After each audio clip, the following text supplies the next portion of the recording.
Commander, the time has come to save the world. Because now, Fortnite Save the World is free to play. This is the original Fortnite. And the original Fortnite is about saving the world from the storm. So here I am making a guide of 5 parts, starting with the basics of Fortnite Save the World, Homebase, your main operation space. Now, for you to start your operations, you need to go to either world map or quests, so you can be able to control your home base and then plan your missions. Now I am going to start explaining some of the tabs and the buttons. They might be different for you because you unlock more as you progress through the main quests in Stonewood. First tab you have is Quests, which is in Stonewood quest line. In here you can navigate your quest pages and see your next quest and what's required from you to do. For example, so far I have reached the page 6 of 8, and in this quest specifically I have to eliminate husks with melee weapons, range, and traps. These are the rewards, simple enough. These are future quests. Don't worry about this corner because you won't get access to it unless you finish Home Base Storm Shield Defense 5. This is the main quest lines through Stonewood, but you need to look at all of your quests so you can progress faster. Press on the quest log to access all of your quests so you can plan your missions ahead. Various quests unlock as you progress the game, and you need to complete those quests so you can get schematics, some rewards. Everything is useful. As you plan for what quests you are going to complete for the next mission, I advise you to pin quests right here. This button will make the selected quest appear on your screen at all the time. This is useful so you don't forget to complete that quest. Second tab is the map. This is the world map and you start in Stonewood. Now if we go to Stonewood, we now see all the available mission zones with all their power levels. When you look at them, this is our Storm Shield here. When you look at the others, you see the recommended power level for each one. And as you go further from the Storm Shield, those mission zones will require you to be more powerful. In here, it says how much power it's required from you. Those are the modifiers, and those are the mission rewards. In the command tab, you manage your heroes and your hero loadout. Let's start by looking at our available heroes. Now those is my collection, and your collection will be different. And this is the hero loadout, the one that you are going to load the mission with. You choose one of your heroes to become the commander. This commander will have a specific set of abilities and perks that will be useful in certain situations. Team perk is a special perk that you get by using specific heroes in your support. For example, recycling is an additional feature to base, which is a specific ability to the constructors and also requires 2 constructors in the support team. Support team is made of heroes that you choose to contribute their stats and perks to the commander, and gadgets are useful tools that you can use in the mission. Defenders are non-playable characters which protect you mainly, and you can assign them to protect a specific area. See the second tab, which is survivors. As usual, manage so you can see your collection of survivors. You assign your survivors to survivor squads. Those increase your fort stats. Your fort stats directly increases your health, shield damage, and tech damage based on the rating of the members of each squad.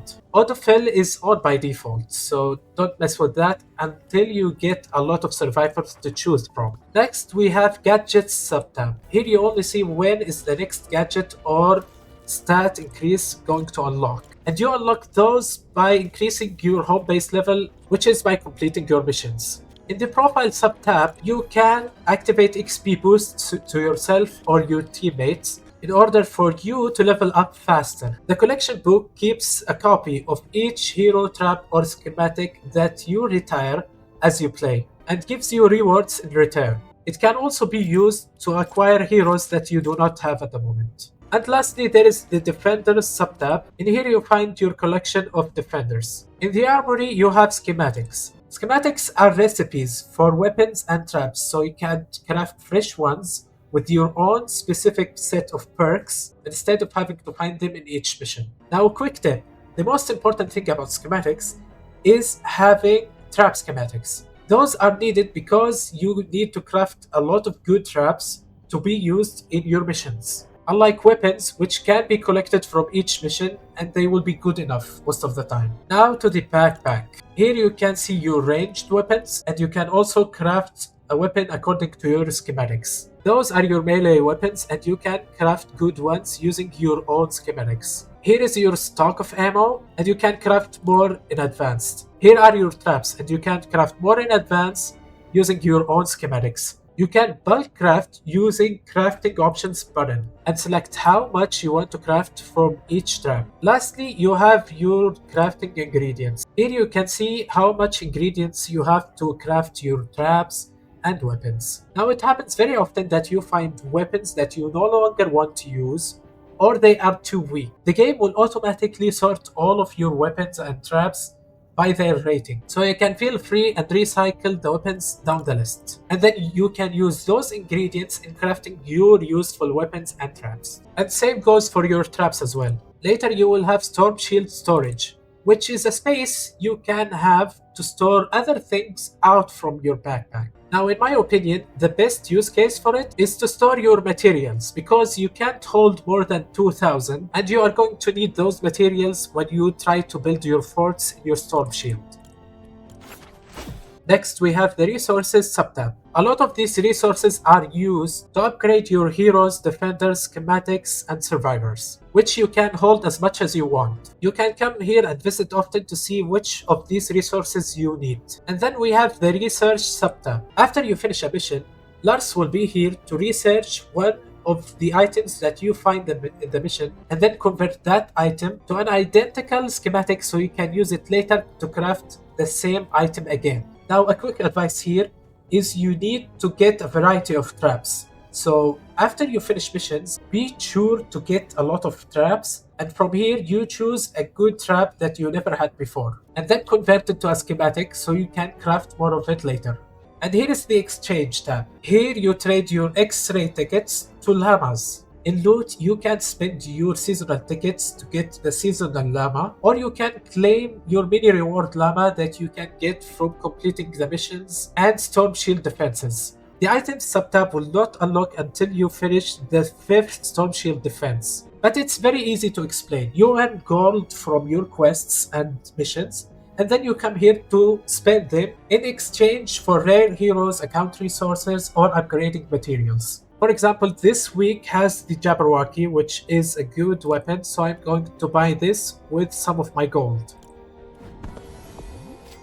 Another very rare account resource is the Legendary Flux. This can be used to either upgrade your epic heroes or schematics to legendary, or can be used to acquire legendary items from the collection book directly. And you can also get legendary or epic survivors from here, so you can use them later in your survivor squads. Okay, Commander, now that you have the basics, I will give you a few tips that will help you beat the storm faster. First, keep your eye on your quests. Second, don't get too distracted from the tutorial of the game itself. And I advise you to play with no fill. Play alone, and if you have figured out how to complete the mission safely, that means you are playing good. Don't risk it and play in the red zones. The red zones have higher power level than you. For defense mission, use a constructor. For rescuing survivors and run and gun, use soldiers. Only retire heroes when there is a duplicate with similar or higher rarity. Find good schematics for weapons and traps and upgrade them regularly. Recycle your leftover weapons and traps. Open llamas that contain new items that you do not have, and make sure it doesn't cost you a lot of X-ray tickets. Check regularly if you can open loot llamas. While it's good to have good weapons in your arsenal, make sure you prepare well and defend your objective with all you got,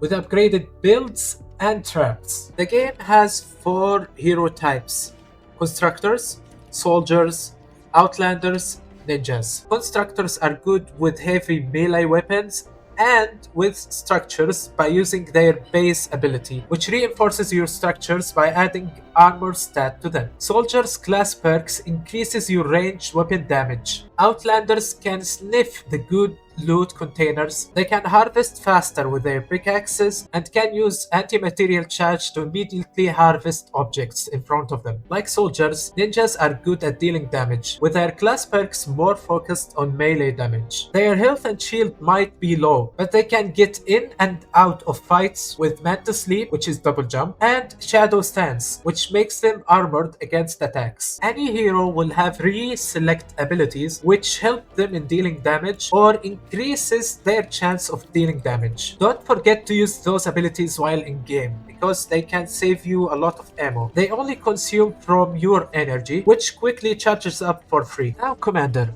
since you know the basics, I will show you a typical good run on the field. I have a constructor because I'm going to do a defense objective. The team perk is recycling, which is the only team perk I have for now. And then in my support team, I have Assassin Sarah to increase my melee damage, Power Base Nox, Heavy Base Kyle, both to enable my team perk and to add extra perks to my base. I'm going to select a higher power level mission than mine. This is power level 19 Fight the Storm, and I'm currently at level 17. Let's go. You start by collecting resources to build. Trees and rocks that you destroy in order to harvest materials also give you some crafting materials, like mineral powder, or planks, or twines. Cars, vehicles, RVs, any of them do give you metal, nuts and bolts, and mechanical parts. Some rare crafting materials can be found in caves. We have quartz. Lower power level zones will have copper only. There is copper ore, silver, sunbeam. A lot of them can be collected at caves depending on which zone you are in. Looks like I have found a deep cave. Deep caves will have much more resources. I have plenty of quartz and coal. For farming, Outlanders are exceptional at that because they have the anti-material charge. But for the purpose of completing the mission flawlessly, you don't need to focus on farming much. You actually need to be a good builder and to defend the objective better, especially when you are playing alone, like me. For that, a constructor is crucial. Second, you need to collect weapons and traps. You can find them in containers. Containers are like this. You search one, you find some crafting materials, that's expected. Search this one, we have got ourselves a trap. We look around, I'm hearing a chest. Let me break this wall. Ooh, look, a safe, and a higher tier safe. And a chest. Let's open the chest. We have got a melee weapon, some crafting materials, and a trap, I think. And let's loot this safe. We have got a better weapon, a lot of crafting materials. All of these will be useful for our mission. Since we are starting the game early, any traps or weapons that you find in each zone will be just good enough to complete that mission. It will not be exceptional, it will not be as good as your upgraded schematics, but it will do the job. You aren't expected to be having a lot of materials and suitable schematics, so I advise you to go find them instead. You will be able to craft yours later, but after you have good schematics. I have saved this survivor, so I'm going to get a reward. I have received some crafting materials, that's okay. If you had search and collect quests, don't forget to collect those items. Some of your objectives will require you to get blue glow. An atlas needs 1. Lars's fan needs 4. Don't forget to collect ammo, or you can craft them if you have the materials. Another good use for blue glow is to activate boosts, especially when you are playing alone. For the purpose of demonstration, since I have blue glow, I can activate boosts to make the mission easier for me. This is a health boost, and this is a building boost. So after we have collected resources, activated boosts, and got some blue glow, we can go ahead and prepare for the mission. Let's put the atlas. It's a quick tutorial for atlas missions. I'm going to use brick. Surround the atlas with brick cones or roofs or whatever you want to call it, pyramid. Put a floor piece above the atlas. This floor piece is necessary to place our base gadget. Edit all these pieces to make a big pyramid, like this.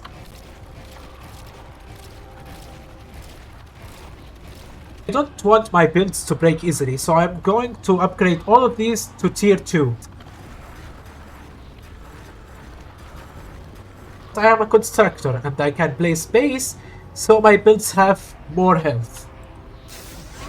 Put a final roof piece in here and then upgrade it. Now that we have a big pyramid, we need to trap it. Go to your inventory and select traps. I'm going to craft a few of floor spikes. Now that I have crafted some, I'm going to put them in here. Wall spikes are also good if your objective can be protected by walls. Atlas better have a pyramid, but for example, Ride the Lightning, which is Lars's van, you will need to use walls. For that, you need wall traps, and those wall spikes are really perfect. They damage husks as they attack. Let's start the mission.